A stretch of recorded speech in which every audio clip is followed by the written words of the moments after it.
And hello everybody, you're welcome back again to the Reggae Appreciation Society. The dancehall scene was pioneered and is still today dominated by toasters or DJs. But over time, singers like Barrington Levy, Pliers and Cocoa Tea would make their mark on the art form. But one of the very first singers to blow the door wide open for crooners was the great Barry Brown. As the 1970s drew to a glorious close, the roots reggae began to see its staggering domination slowly lose ground to the street smarts of dancehall artists from Kingston's inner city ghettos. Unlike the first generation of reggae artists who had been born in the 1940s and 1950s that grew up listening to and singing like American soul artists whose style they would infuse with local instrumentals to form reggae, these new cats would run exclusively on a purely indigenous creative engine that were powered by their urban realities. These guys that included the great Yellow Man, Barrington Levy, General Echo, and a then teenager named Barry Brown were the very sets that truly engineered the dancehall takeover and explosion that occurred in the 1980s. And what makes Barry Brown so special is that in the early days, when he broke into the limelight, there weren't any other singers who could hold their own or even share stages with the toasters. In fact, Barrington Levy revealed in a recent interview that one of the very first times he was given a stage to perform on while still unknown, Barry Brown was already a star performer and was a known name in Kingston. He would grow up amidst the sound system culture and was pound for pound among the most gifted artists of his generation. As a recording artist, he was simply spectacular, wielding his unique tenor voice with conscious lyrics loaded with political and spiritual messaging. He saw initial massive success and was as prolific as they come, but as his peers would get launched into global superstardom, ill health and a sad combo of factors would stunt his growth and keep him from reaching the heights he seemed destined to hit. Let's take a look at the story of the great Barry Brown. Details about his very early years are hazy, with some accounts claiming that he was born in 1957, while others suggest that he was born in 1962. But we are sure of one thing: he was born and raised in the Maxfield Park area on the western end of Kingston. As he came of age at the beginning of the 70s, the sound system scene was simply at its most vibrant and powerful, and young Barry would catch the music bug. He attended the Norman Manley High School in Maxfield Avenue and became friendly with two other students in Rod Taylor and Johnny Lee, who also loved music like he did. They formed a group called the Aliens that made a big splash on the amateur circuits. They even made a guest appearance on a popular 1970s Jamaican TV show called Ring Ding, which was hosted by iconic broadcaster Louise Bennett. But the Aliens didn't last long and split up when the trio left high school. And now solo again, Barry began to try his hands singing on small sound systems in his neighborhood and showed huge promise. He caught the eye of producer and singer Linval Thompson, who would help him hone his irresistible style. And he also caught the attention of Sugar Minott, who gave him priceless advice in those early days. And over time, he built a fan base on the strength of his sizzling performances as sound system dancers, and would record his first single, Belly Gal, in 1975. But he got his first true break as a recording artist when legendary producer Bonnie Lee caught wind of his immense talent in 1977 and took him to the studio to record a song called Mr. Moneyman, with his vocals backed up in the studio by Bonnie Lee's powerful studio backing band, The Aggrovators.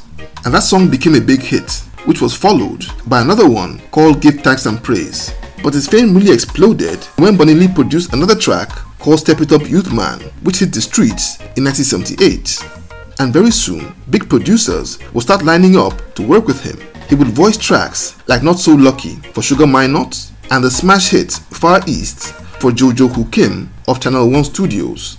The same year, his debut album, Showcase, hit the streets, and that also became a sizable success. He was simply hot property and was immensely popular, not only for his super sweet delivery, but for the intelligent, witty lyrics that gave political and social commentary in the then turbulent Jamaica, something that wasn't too common with dancehall artists in those days. And that trait earned him the nickname of Jamaica's Bob Dylan. The fans couldn't get enough of his music, and he would release albums back to back, putting out 4 brilliant works between 1978 and 1980. And mind you, this is before King Yellowman had even released his debut album. Interestingly, Yellowman is hailed as the first dancehall artist to bag an international record deal with the album Mr. Yellowman in 1982. But Barry Brown's album Cool Pon Your Corner, which came out in 1979 and was released by Trojan Records, was actually the first. He was without a doubt one of the most successful artists of that early dancehall era, and was among those in the driver's seat as it would relegate roots reggae to a backseat as the 80s would unfold.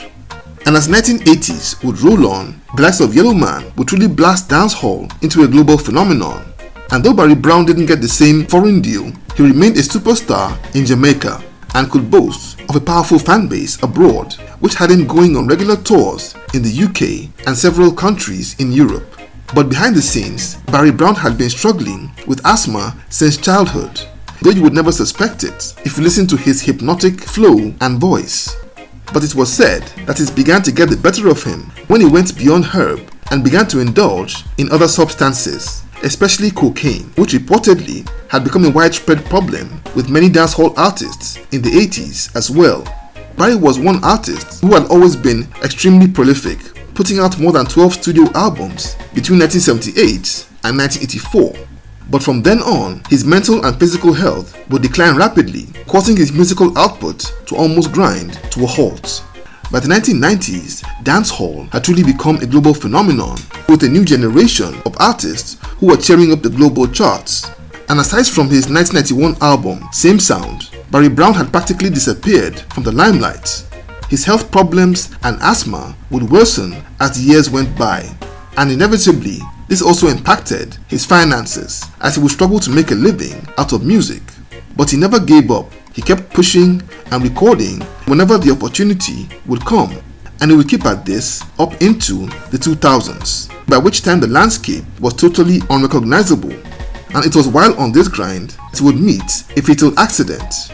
On May 29, 2004, he went to a studio called Sound Waves in Kingston to record some new music when he slipped, fell, and hit his head and passed away almost instantly. And that was the end of Barry Brown. A truly tragic close to the chapter of one of reggae's most talented vocalists. I believe this gifted man doesn't get the flowers that he truly deserves, and he is yet another casualty of a treacherous, unforgiving industry where many artists never get their due financial rewards for all their music. He was truly one of a kind and one of dancehall's true early icons and greatest talents. And I made this video with the hope that the great Barry Brown will never be forgotten. So there you have it. Thank you for watching this video today. Please leave a like, subscribe, and until next time, God bless.